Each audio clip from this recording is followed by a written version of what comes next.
যে বয়সে খেলাধুলায় ব্যস্ত থাকার কথা ছিল সেই বয়সে এখন বেঁচে থাকার জন্য যুদ্ধ করছে ৩ বছর বয়সী তানিশা।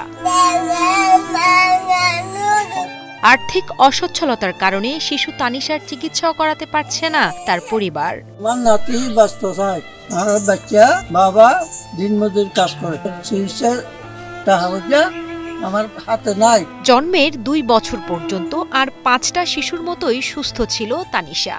হঠাৎ একদিন জ্বর আসলে ডাক্তারের কাছে নিয়ে গেলে জানতে পারে হার্টের সমস্যায় ভুগছে তানিশা। চিকিৎসকেরা জানিয়েছেন হার্টে ছিদ্র আছে তার, তবে সঠিক চিকিৎসা করালে সুস্থ হয়ে উঠবে ছোট এই শিশুটি।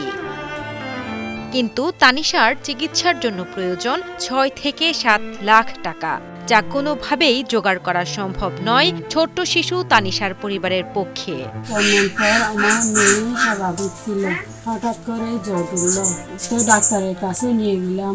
ডাক্তার বলল হার্টের সমস্যা। কক্সবাজার জেলার চকরিয়া উপজেলার মানিকপুর গ্রামের বাসিন্দা অলিউল্লাহ ও নাসরিন জান্নাত দম্পতির দ্বিতীয় সন্তান তানিশা। তানিশার বাবা অলিউল্লাহ পেশায় একজন সিএনজি চালক। সিএনজি চালিয়ে দিনে যা আয় করেন তা দিয়েই কোনো রকমে চলে তাদের সংসার। অভাবের এই সংসারে মেয়ের চিকিৎসা যেন তাদের কাছে বিলাসিতা। আমি একজন সিএনজি চালক, বারা সিএনজি চালাই, ৫০০ টাকা ইনকাম করি।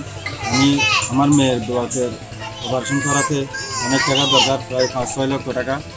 এত টাকা আমার পক্ষে সম্ভব না জোগাড় করা।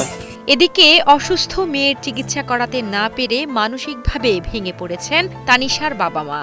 মেয়েকে বাঁচাতে চিকিৎসার জন্য সমাজের বিত্তবানদের কাছে সাহায্য চেয়েছেন পরিবার এবং স্বজনরা।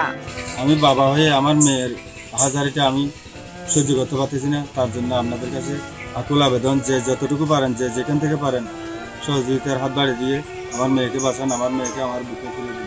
এরা হলো অনেক গরিব মানুষ, দিন এনে দিন খায়, সিএনজি বারা সিএনজি চালায়, দৈনিক ৪-৫০০ টাকা পায়। এইগুলো নিয়ে অনেক কষ্ট হয়ে যায়। হঠাৎ করে বাচ্চাটা অসুস্থ হয়ে যায়, তো এত টাকা তো এরা জোগাড় করা অসম্ভব হয়ে গেছে, ৬-৭ লাখ টাকা লাগতে পারে।